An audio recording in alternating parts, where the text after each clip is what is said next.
I don't read Hebrews 10 and 11 as drum up more faith. I read it more in line with kind of like Jesus talking about the mustard seed of, listen, the tiny bit of faith that you've got, that is a firm foundation. That is big enough because God is so big. And I find so encouraging, reassuring. In fact, it's been a bit of a kind of like a life verse for me of Abraham set off not knowing where he was going. Welcome to this week's Calling a City to Life, a podcast by Queen's Park Baptist Church in Glasgow. One of our members is currently on a pilgrimage, or is it a holiday? Not quite decided which it is. Maybe it's a bit of both. And the person who is away is in fact E. Macaulay, so we are joined by Brodie. Good morning, Brodie. And by Jack. I didn't manage to send Jack on a holiday all by herself and keep Ian, so Jack is still here. How are you this morning? What sort of holiday would you have sent me on if you were sending me on one? I'm sort of I think sending you on a holiday up the Pyrenees would be fine. Go climb that mountain, no? Okay. I'll try not to take this personally, but that's fine. I'm just wondering how much pressure Brodie's feeling about being the only one. The wisdom is all yours. No, but see, the wisdom isn't all mine. If I'm not the only one, you and Richard are here. So, Well, we are here. Well, yeah.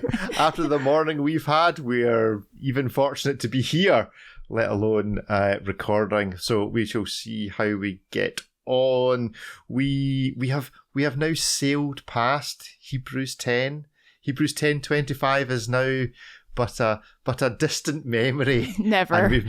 And we've moved on to the other famous passages within the book of Hebrews, which is the faith passages in Hebrews chapter 11, although we did delve back a little bit into Hebrews 10. But Brodie, why don't you give us a 60-second intro to what you spoke about on Sunday? Yeah, so I never time this, so I never know whether it's 60 seconds or not. As you say, it's not. It's never. Let me just assure you, it's never 60 seconds. Yeah, that's what's suspected. So as you say, started in Hebrews 10 because, of course, whoever's writing this isn't kind of like going chapter 10, or they're not doing that. That all happens a lot later, and felt that the tail end of it really kind of like our chapter 11 is a continuation of that, and stopped at verse 16. There's of course a lot more in chapter 11. Skipped over Abel, Enoch and Noah, which means that we missed some great and interesting stuff. Other routes we could have gone down about kind of like faith pleasing God, the link between living by faith and righteousness, the link between Enoch and Micah 6:8 about walking humbly, doing justice and loving mercy, about kind of like God doing the totally unprecedented with Noah.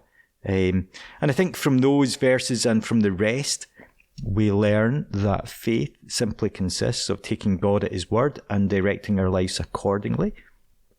I focused on Abraham and Sarah, more so Sarah than Abraham, raised the issue that I think they faced and that we faced around cognitive dissonance between kind of like what we believe or think and how we experience the world, and the gap that there can sometimes be there. Looked at Sarah and her famous laugh by jumping back into Genesis, and that despite her laugh, the miracle still happens. And I don't know if I made this point clearly enough. It's not that, the miracle happens and she had no faith, but the faith that she had was, maybe it was the size of a mustard seed. She had some faith. And from there kind of like went to, and I think that God is sympathetic to that we need to be honest about where we are and our struggles and not try and drum up some kind of like false faith. I guess the bit that I didn't bring out from there is that faith is this mysterious cooperation, participation between us and God. It's not about us just sitting back and saying God's going to do it all, nor is it about us saying God's not doing anything, let me do it. But it's about this mysterious mix between our faithfulness and what God has asked us to do, our participation in what God is already doing, and God doing the miraculous. And then ended by drawing that the passage where I finished draws and has dotted through it, I guess, this idea of pilgrimage, what Ian is doing in a kind of like a more obvious way, but that we're all on a pilgrimage, whether we're walking in the Pyrenees or not. And what is our destination? Their destination was the city whose builder and designer was God. And that really that's just the author talking in different language of what he has been talking about all through Hebrews, all with these images of temple and God's throne room, of the Holy of Holies, of God's presence.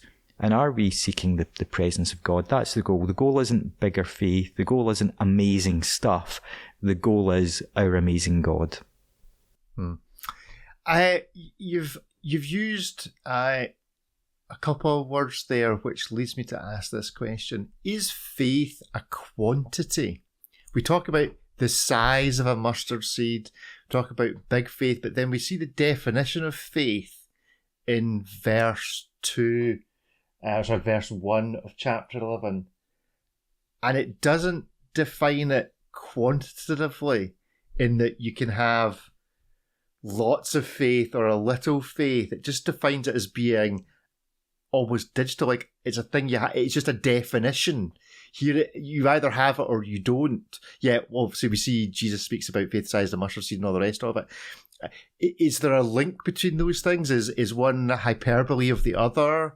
And give us your thoughts on faith. Yeah, easy one to get going.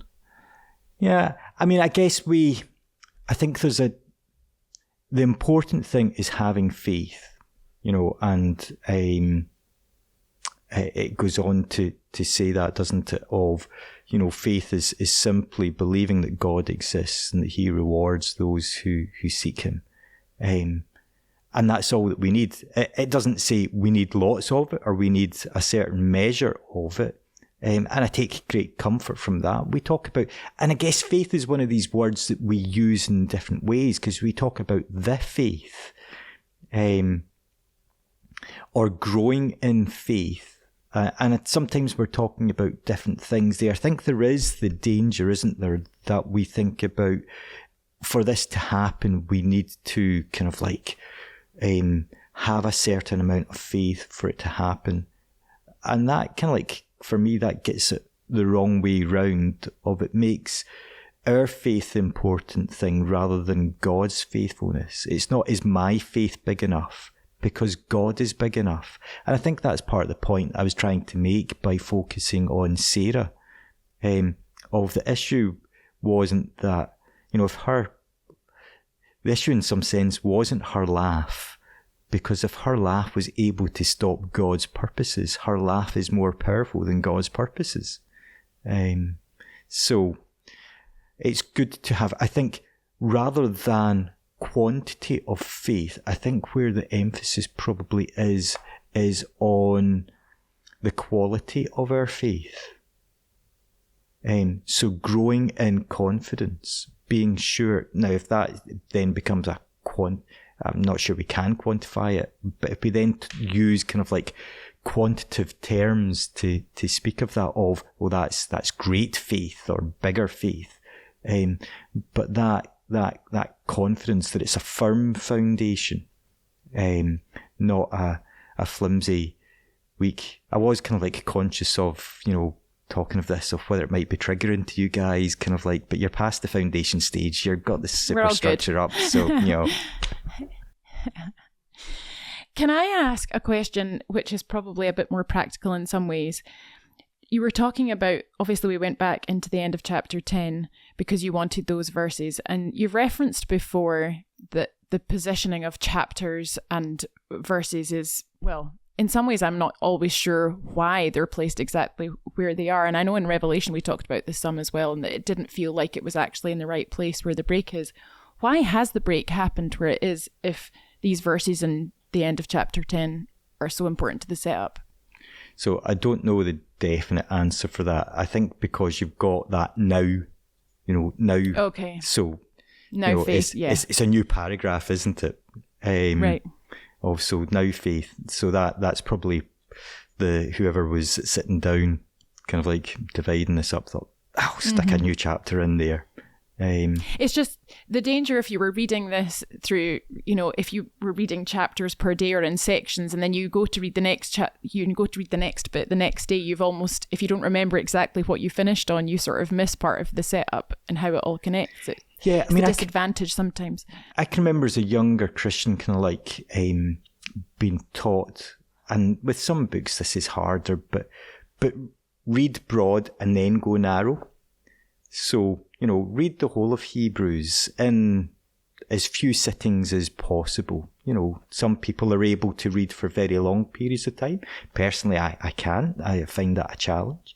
But read broad and then go narrow into the detail of it. What's the overarching message of the whole of the book of Hebrews, or the whole of this section? And you get kind of like people, I don't like the word experts, but scholars who spend their life studying kind of like one book of the Bible, they'll disagree of where the kind of like, the divisions of this is. But so in one sense, that's not important. I think the important thing is that we're engaging with God's word, that we're wrestling with what it means and what God is saying to us today. So read more than a verse at a time.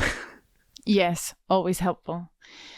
On Sunday, you read from a different version of the Bible than you normally would. I noted that you did not reference what version this was, and it was one with which I am not familiar. Can you explain what version you read from, and also some of your motivation behind why you did that? Okay, so I'll go for the motivation first. And I referenced this slightly of, there may have been people in the congregation who have never heard anything preached on Hebrews 11, who maybe haven't even read Hebrews 11. So I was aware of that, but I was also aware that for many people, this is a passage that quite often is preached from, and that they would be very familiar with it. And sometimes things that we are so familiar with, our brain starts to fill the bits in. I was reading when I was on holiday recently, was reading a book, and the guy wrote a nonsense sentence where kind of like the words were all misspelled, and you could still read the sentence because our brain fills in and can make sense of it. So I was wanting to be faithful to the original Greek text, but use a translation that was less familiar or unfamiliar to people so that they were hearing it anew. So I drew upon, I've been looking at several Bible commentaries on this. So the translation that I used was a bit of a mash together of Luke Timothy Johnston and F.F. Bruce. So that was the main reason. Also because, as I said, there's a bit of scholarly disagreement over how verse 11 is translated. And even F.F. Bruce and Luke Timothy Johnston would disagree over this. I went with Luke Timothy Johnston, which also is how the NIV would translate verse 11, with a focus on Sarah rather than Abraham. So who's focusing on Abraham then? What versions tend to? So normally I use the NRSV, the New Revised Standard Version. So it would have Abraham. I can't remember the list of all who does what in the different translations. But is there a split? Like, is it a 50-50 broadly, or is it generally much more skewed towards Sarah than Abraham? It's more skewed towards Sarah than Abraham, I think. Okay. And what difference does that then bring? So I think this is kind of like the thing that could cause some people to panic of, oh, can I trust God's word if there's all these kind of like translation issues and things like that? We can, because the overarching message is still the same. So we go back to kind of like my earlier statement about kind of like, read the whole of Hebrews. What's the whole of the message of Hebrews? And then dive into the detail. For me, I know the reason that I chose to go with this, and I spoke something of this on Sunday, is that I am aware that very often female voices are ignored or silenced or talked over. And therefore, it was important for me in preaching on this rather than teaching, to highlight Sarah, because in my preparation I felt quite strongly that there was people in the congregation, most likely women, who God had spoken to them and they had responded in a similar way to Sarah and had kind of like discounted themselves from what God had promised because they perceived that they'd had a negative reaction, or, oh, surely not me, or, whatever. So I felt that quite strongly. So that was one of the reasons that I did that. But that sits within this wider thing of both within church and society at large, of us guys sometimes just need to shut up and let the women talk and listen to them. You go, Brodie. Can we talk silent for the rest of the show? Yeah, and do you know what? And I say that as somebody who I have been guilty of speaking over people in general and women in particular. I'm an equal opportunity speaking over people. I'll speak over anybody given half a chance. That's not to be encouraged. Male or female. So work in progress, right, Richard? Yeah, work in progress. Always we're all works in progress. So, going back to Sarah then, I had something to say first. No, sorry, just joking. You've got a very real danger of me forgetting what I was going to say if you interrupt me too much. You know that's a problem. Okay. So this Sarah verse, I wondered if we could talk about it a little bit. There was a funny example that came to my mind on Sunday that maybe some people will be familiar with, maybe they won't.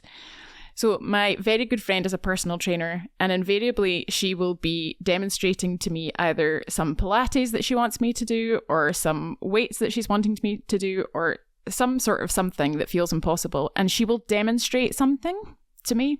And because she's who she is, she demonstrates it perfectly.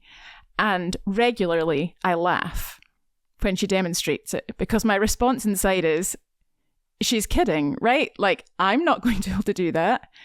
And or there's also this part of me that thinks, she thinks I'm much better at these things than I am. She's completely misunderstanding my ability. It's a whole thing.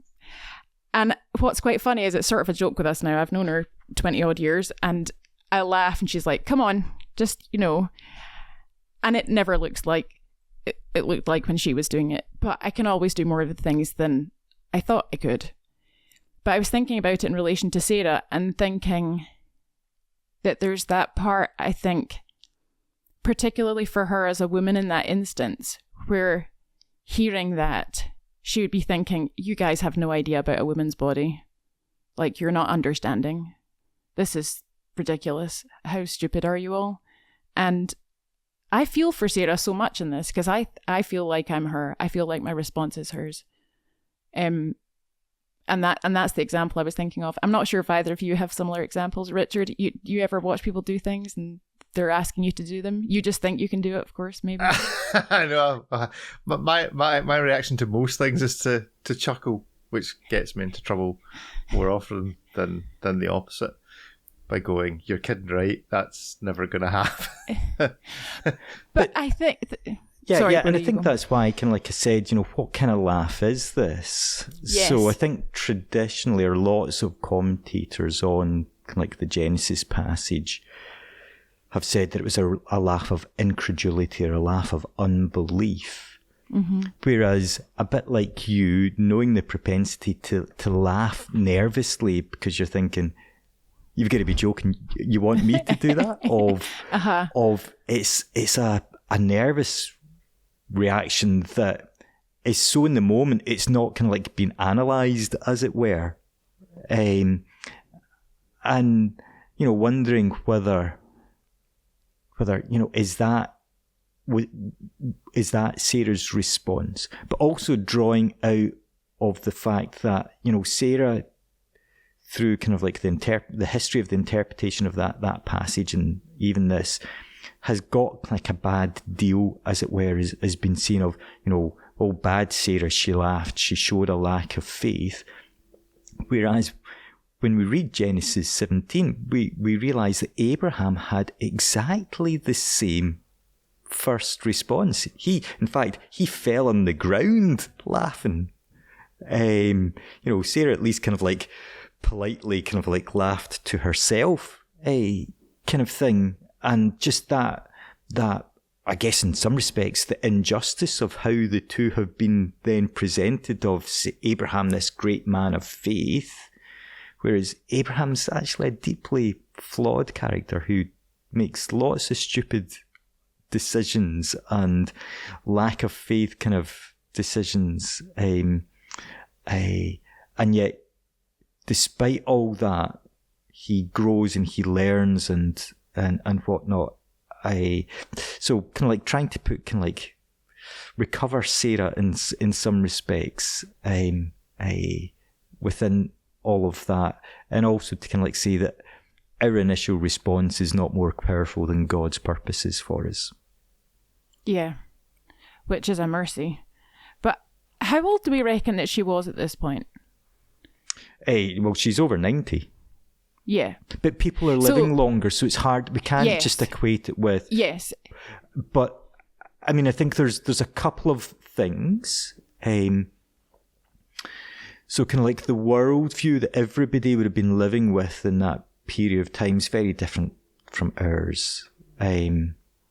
Not just because of advances in medicine, but there's just a far greater awareness of the spiritual realm and of God. So the fact that Sarah is barren, she attributes that to God has closed up my womb. So those words are on her lips. And I think it's Genesis 16. So it's not just an age thing, but that God has closed her womb. But she does describe herself as being near dead. And I think we can understand that both physically, but also emotionally or spiritually as well, of, God speaks us, to us, encourages us to do something, tells us to do something, and we're like, I just don't have the resources to do that. I'm done in, I'm exhausted. I'm near dead. And yet God speaks life to us. And that's part of the whole point of this, that where we see death, God doesn't see death. God is the God of resurrection and therefore brings life out of our own bodies, but also situations that seem dead. So a relationship that just is so broken that you're just like, I just cannot see how this can be healed. This is such a dead situation. That God can speak life into that. So I think that's so the age thing is part of it, but it's not the be all and end all. But this does reference, if I'm understanding correctly, how you were describing the cognitive dissonance that you were talking about, because it's that gap between what we're believing but also what we're seeing and are experiencing, what evidence we actually have in our own lives. And we can't, regardless whether it be the age part of it, whether it's the fact that God said she's barren, it's also the reality of she's got X number of years experience of her life looking one way. And I think for me, that's the significant piece, right? Like if anything that you feel that God is calling you into, or when you feel like you want to be bolder in your faith, you are still dealing with the reality of what you've lived the previous number of years, as the evidence or as the undercurrent of, accept that this is what you've always seen and this is how this always works out. And obviously for each one of us, how we unpick that and unravel it and how we allow God to work in that is probably different. but it's important that we be aware of the power that the reality or our experience, our perceived experience of the reality that we've lived, is impacting what our faith looks like now. Yeah, and I think part of the important thing is coming to God with our struggles in that. So coming to God and saying, I believe you've said such and such, and yet my reality is this. I am struggling with the gap in between to hold these two together. And keeping that conversation going. At times, the reason for that gap might be, do you know what? God didn't actually promise that, I would have a beachfront house in some kind of like Caribbean island and spend 6 months of the year there. That wasn't actually God's promise to me. That's so remarkable that you've heard God's promise to me. That's remarkable. That's what I've got written down here. That's great. I'm glad to have that, confirmed. So I think there's great wisdom in kind of like checking things out with other people who are maturing in faith, who hear God, who have a level of discernment, saying, I think God said such and such to me, to help us discern, have we actually heard God? But even in those situations where we've heard God say something, or we know that God wants to heal, and yet we don't see healing take place as frequently as what we would like, of the tension of that. And the thing that really struck me through all of this were kind of like the words of endurance and patience. Of faith isn't the faith that we are being called to have, isn't this a fragile kind of thing that wilts at the least pushback or struggle, but that it's a faith that is enduring and that is patient, and that ultimately the object of our faith is God himself rather than things or events, and I think that's a challenge, that we get caught up with the gifts rather than the giver. And our focus should always be on the giver and not the gifts. That leads us nicely onto a comment really more from the beginning of your teaching on Sunday, which I have highlighted. This is one of my favourite lines. It's not about let's have more faith. It's about let's draw near to God. Can you speak a bit more on that and what the emphasis shift does for each one of us in how we pursue what we think we're pursuing? Yeah, so as I tried to say, hopefully did say, that for quite a period of time now in the book of Hebrews, there's been all this stuff about a sacrifice giving us access to the Holy of Holies. So, we can boldly go into God's presence. And the imagery has changed slightly. So rather than the imagery now being of temple or throne room, the imagery here in chapter 11 is of a city. But what it's communicating is the same thing. It's talking about God's presence, of being with God, of God dwelling with us, of where our home is. So home is something that we all long for, do you know what, it's nice to be on a holiday, but you reach a point where you just want to get home. And therefore, what is it that we're truly seeking? And that, because it goes on to say that, all these people of faith, they were seeking this heavenly city. They were seeking a new and better home. And I was struck by that word better, of we can desire lots of good things desiring seeing more people healed, that's a good thing. It's a great thing. But the better thing is God himself. Because certainly in our current age, if I am healed, then do you know what? I'm going to break again. It's not permanent. But what is permanent is my new life with God. So seeking that eternal thing. Practically, what difference does that make? Well, I think part of that goes back to the bits that we missed. So Enoch, who was, who didn't experience death, and it says that he walked with God, and that's just kind of like idiomatic for he pleased God. And lots of people see a link between the description of Enoch here and Micah 6:8, which of course is that famous passage that says, he has shown you, O man, what is right, what is good. Love justice, do mercy, and walk humbly with God. So our desiring God's presence has a very practical outworking. It reshapes our priorities. It reshapes what is important, but it looks like something.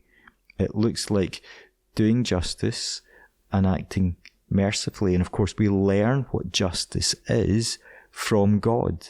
So it's not our kind of like conception of justice or what politicians or think tanks or our next door neighbour is saying justice is. And it's justice and mercy as well, which speaks again of our desiring God's presence is a desiring to become more like him. Because, again, one of the things that I said earlier on is it's God's character that defines all of this. And the focus really is on who is this God that we're called to seek and trust in? What is he like?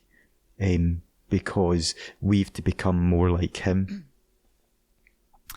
But there's a vicious circle in a lot of this, because we talked about in recent weeks, the part of even if you're not feeling God, your feelings aren't the place for which you take your reality. We have faith in the fact that God says he will never leave us or forsake us, and that he is always with us. And so there is the faith portion that is happening anyway, as soon as at any point that we go to draw near him, that we set aside the time for him. So faith is always required, even in the pursuit of presence. Yeah.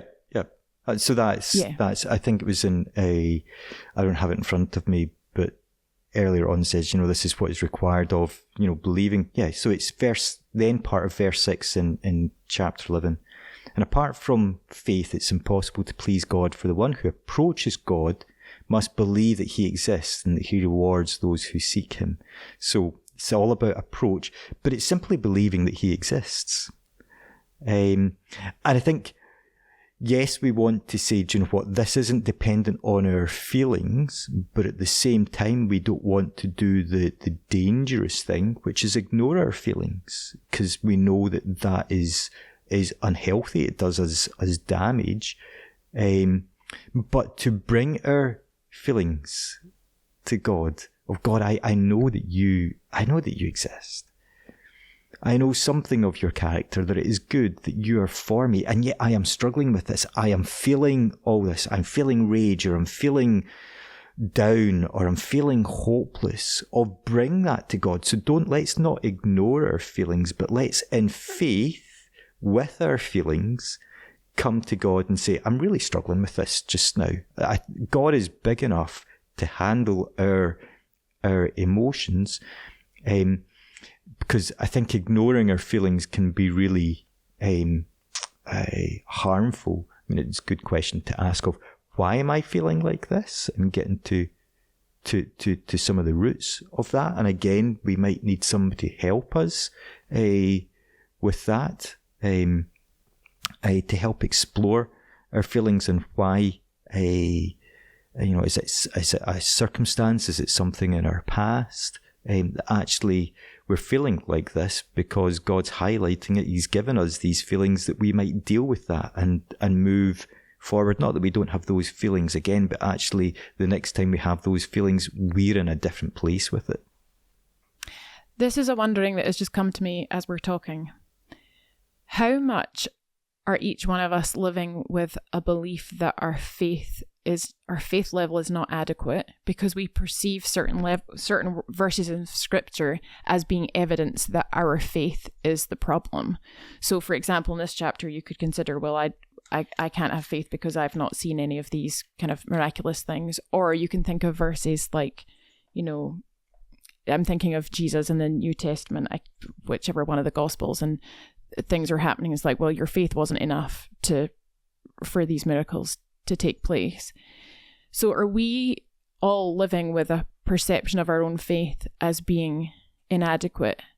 And in reality, we shouldn't be thinking like that. I don't know if that's a relevant question or if even it makes sense. Yeah, I think I know what you're saying. I think lots of us probably do at times. Think, I don't have enough faith to see this happen, and I need to kind of like drum up more faith.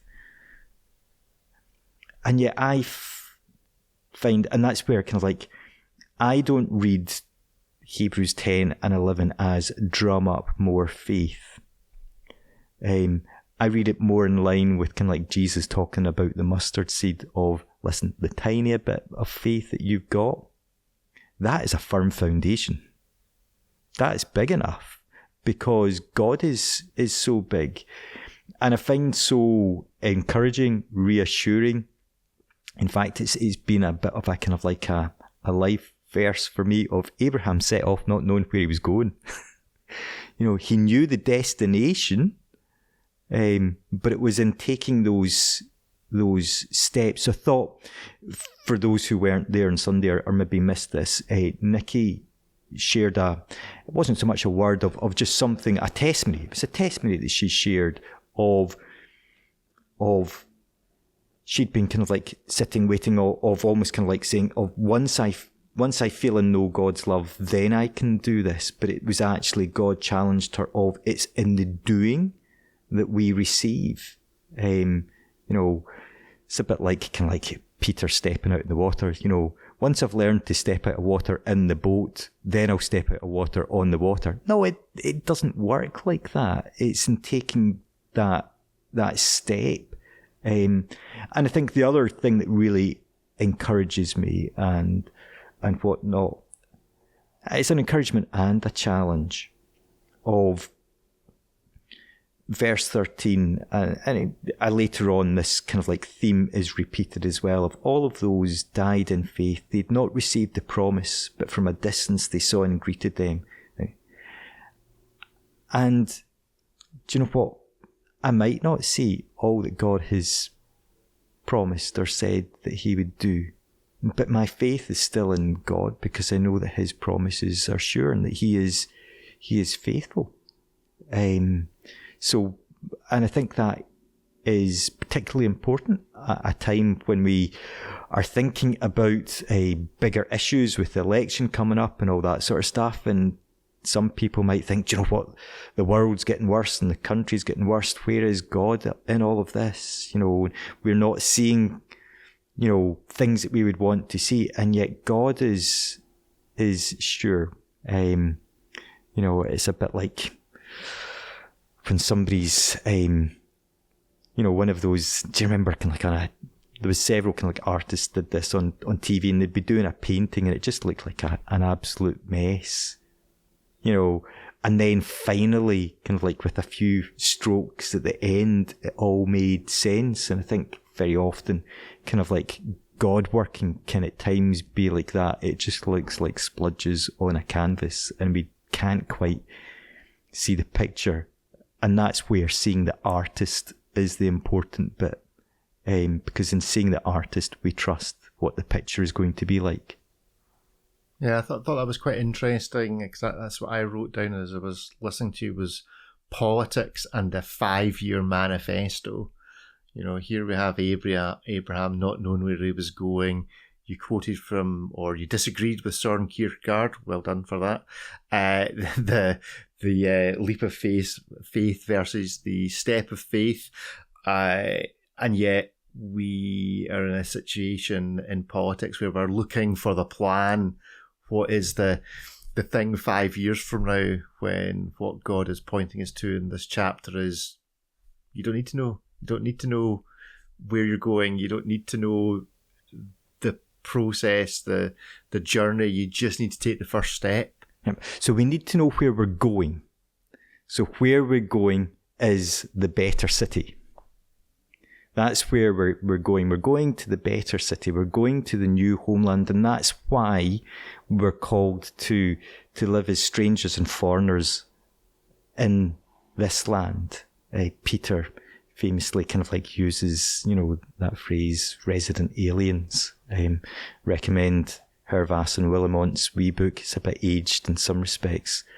Now that doesn't mean, because there's Abraham who lives as a stranger and a foreigner, and yet is still able to prosper and bless those around him. So it wasn't that he was disinterested in kind of like normal day-to-day things, but that he knew that this wasn't the end in itself. This wasn't what it was all about, but what it was all about was what God had promised, that bigger picture. And I think that's helpful for us when we're thinking about society and politics. Yes, we want to see things improve. We want to see a fairer, more just, I would suggest we want to see a fairer, more just society, and people lifted out of poverty. We want to not just see kind of like unemployment being low, but the quality of jobs and people's well-being increase and things like that. But ultimately, and that's all good, but that's penultimate rather than ultimate, because the better hope is God himself. The better hope is the heavenly city. Now, what the heavenly city is like informs how we live now. And I would just like to say for the record that you told the story, or you suggested that no one would ever get out of a car and use a stick a few feet in front of it to see where they were going. Can I just say for the record, I have done that in a tractor. Literally got out of the tractor and every 10 metres in front of me gone with a stick to see what the ground is like underneath. But that's as a result of having been stuck before, so that was a learning experience. Yeah. But just as you were saying that, I'm nudging Jack going, yeah, I have actually done that. I have actually. I mean, I can remember once driving back from Manchester late at night, and it was so foggy coming over Sharp and all that feeling, do you know what, I'm going to have to get out of the car and see where the road is, because I couldn't see. But yeah, I mean, I guess I heard that illustration when I was a teenager of do you know what, your headlamps only show so far ahead, and yet you get faith at the still road. I think part of that kind of like journey metaphor as well is because we know other people have travelled forward on that same road, and here, that's one of the reasons that we have all these stories about various people in Scripture, is that we know other people have gone before us, that we're not the first people to encounter this and be challenged with stuff and wrestle with it. And so, we've got a very abbreviated version of the lives of Sarah and Abraham and all these other people in Hebrews. But when we actually read their stories, do you know what? They're quite messy, because life's quite messy. And yet they're commended. So be encouraged. It would be so often we can look and think, oh, I'm such a bad Christian. Be encouraged. You have faith, you believe that God exists. Press forward with that. Yeah. Yes, I think it's only the ill that need a doctor. I think what's interesting about that analogy, and I know we've had that thing of eventually analogies fall over, but if you're driving on a road that you're more familiar with, it is less terrifying, for example, if it's very foggy. I can remember when I was younger, we'd been at a wedding in Belfast and we'd taken the boat across and we were driving back through to Edinburgh on that stretch when we've just left the boat, didn't know the road, and it was so foggy. It was that kind of Enid Blyton fog, you know, when she would talk about it in her books, that they couldn't actually see their hands outstretched in front of them. And I remember feeling terrified, but the roads were unfamiliar. And I think if, you know, I'm on the M77 regularly, you feel like it's become so familiar, and the similar circumstance would be less terrifying. And I wonder if that just references for each one of us the places of when you're exercising a muscle and something starts to become more familiar, and Richard's now laughing. I mean, I don't know why. There's a chuckle. I was going to stretch the analogy to say that my best experience of driving in foggy roads is always when you have somebody like half a mile in front of you. Oh yeah, so you're more confident. You follow them because you know someone has already done this. Yeah. Someone managed to get from here to there, and I can see them, even though I can see nothing else. Yes, I have some faith that there's nothing going to jump out in front of me. But But in truth, though, that brings us back to the community part of Hebrews 10 and 11, that part of the being together. But it is, isn't it? Because it's the testimony of Nikki on Sunday. It's our shared community. It's the people we've never known in Abraham and so on, but also in the people that we know and that we've seen. Yeah. I thought I made it clear at the start of this episode that we weren't allowed to reference Hebrews 10:25. I thought that was bad. Sorry. But I think, Jackie, you within that as well, there is that important kind of like point of we would not be the first people to talk of faith being like a muscle that you need to exercise, and it strengthens. And just that kind of like having stepped out and like, oh, I can hear God. Yeah. You know, I have heard God. And reminding ourselves of that, or God is doing things. So I may have used this example before, but again, when I was kind of like in my early 20s, I kept a diary. I was really bad at keeping a diary because I wanted to kind of like put everything down, and the diary would take the whole day to write kind of thing. But anyway, I learned to keep a kind of like a shorter diary. People now might call it journaling or whatever. And if you'd stopped me at that time and said, what is God doing in your life? You know, give me a testimony of something. I'd have been a bit kind of like stuck. And yet I looked through the diary, and here there was answers to prayer. God was doing things. I'd just forgotten about it. And sometimes our challenge is not lack of faith, but amnesia. I was going to say ambrosia, but ambrosia is something else. That's a totally different thing. I'm hungry now. Of so often, I speaking personally, and I assume that lots of other people perhaps share this, I forget things. I forget what God has done. I struggle to remember what day of the week and what month we're in, never mind what happened. You know, so it's good to have those remembrances, not that we live in the past. So living in the past is a bad place. The past is somewhere that we visit, that we might go forward, rather than kind of like, oh, the good old days were better. The good old days weren't better. They were just as bad as they are today. But that to remember what God has done, to share that, to encourage ourselves and each other, is a great thing to do. I feel like we've kind of dotted all around. We've done one of those films where we're not linear. I can't even remember what the references are, but you know that Revelation chat that we used to have. I feel like it's important that we touch on the last point that you talked about in the sermon on Sunday, and people were given an opportunity to respond to it. But one of the key things you were talking about was when God has spoken something to you and you feel like it's still not your reality, what's it like to believe in the promises of God when it feels like lots of time has passed and so on? Can you I feel like it's worth just revisiting that a bit again to give us some encouragement about how we process feeling stuck in this context. And more importantly, it gives us a chance to reference kids' television of our youth. Oh, Saturday Swap Shop. Yeah, I forgot that. I turned to Richard, I said, did you get a scarf? He's like, what? I was like, multicoloured swap shop? Was that not like the multicoloured Anyway. It was a scarf and stuff. Yeah. Anyway, go on. Saturday Swap Shop. Carry on, Brodie. Yeah, I mean, I think it was as much as, you know, many of us, perhaps all of us, at times have kind of like feel that we've reacted negatively to something. Or perhaps even we've seen God do something for somebody else and it's not happened for us and we've reacted jealously. And we then feel that that's disbarred us in some way. And we know that the enemy is the father of lies. So he loves to take our negative stuff and make something out of it that it's not.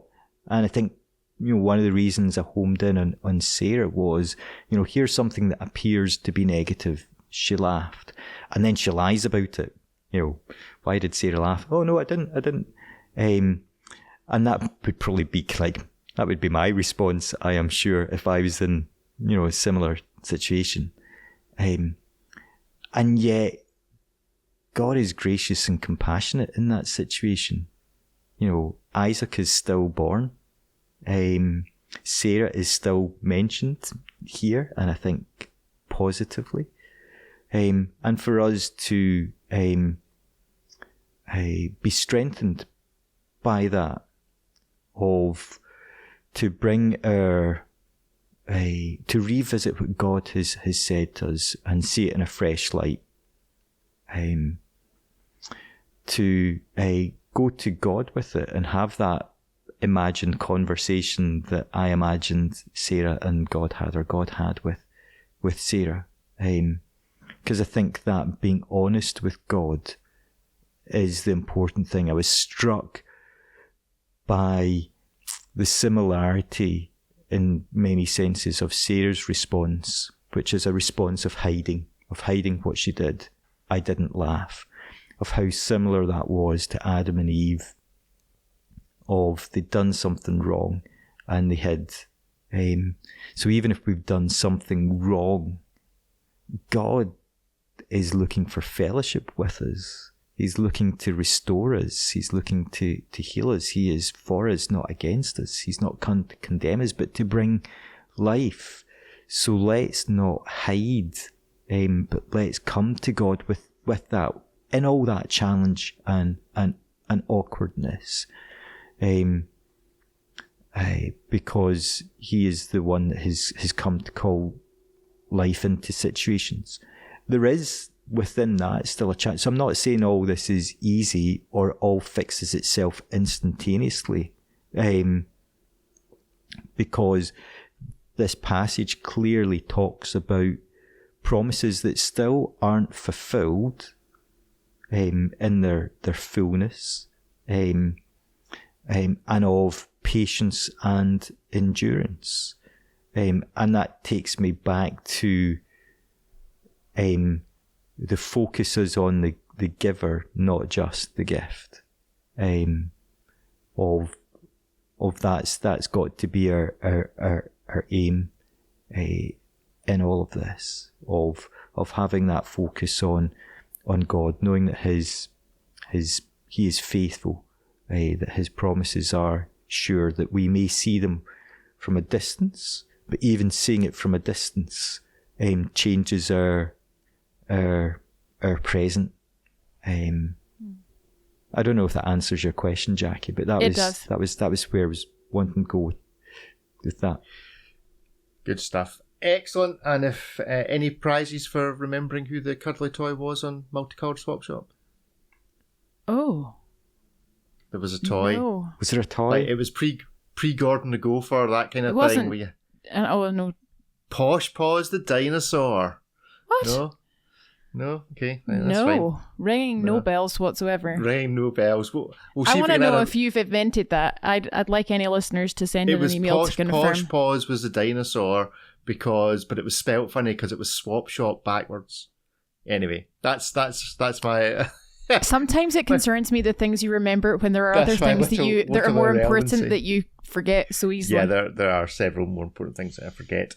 But never mind. Well, what I have not forgotten is that it's time to end the show. And we will do what we usually do. But seeing as Brodie spoke, he obviously goes last. And there's only 3 of us, which means, Jack, give us a final word. Well, I do feel challenged. Brodie was talking about the sort of remembering part and journaling and so on, and it's important not to be unhealthy when we're looking back in relation to things, but at the same time, for me, if I can do it in a healthy way to reflect back on the things that God has done in my life and the testimonies that I have, and being forced into the remembering is very valuable for my own faith journey. And also I keep typed out important prophetic words that I've been given, which I revisit and reread. And I think also in the process of doing that, I'm remembered of the things that God's done. And I think there's just a full circle part of all of that, which feels very important when you can't remember the good things that God's been doing in your life. Brodie, you preached it. Final word to you. So I'm going to end with a quote from Walter Brueggemann, who says, "The word of God is scandalous. It never comes to fruition as we expect it. So expect the unexpected with God." Excellent. Wow. Excellent indeed. Well, just because I'm in the zone of thinking about kids' TV shows, and apologies for trying to squeeze this in as a link, but we were talking about memory, and I've just checked this because I did remember the number. Can you remember the phone number for No Edmonds Multicolour Swap Shop? No. I can't remember my own phone number, never mind anybody else's. I'll bet you as soon as I say it, you'll remember it. Nope. It was 01-811-8055. No. Remember that? No? No. Oh, I can But remember. Richard, I wouldn't have been allowed to phone. You All right, probably okay. were, so it's probably worth you remembering. I wouldn't have been allowed. You're not being allowed to swap anything No. or phone. No, okay, fair enough. Well, on that childhood trauma, which we'll revisit next week when we deal with trauma, who's preaching this Sunday, Brodie? Oh, it is Josh who's preaching this Sunday. Oh, very Yay. good. So Josh is going to be on next week, hopefully. I wonder if he realises that. Yeah, I'll remind him. You remind him. You will remember it to him. Well, on all those things about memory, hopefully you'll all remember to join us next week. And have a great week between then and now. Goodbye. Bye. Bye.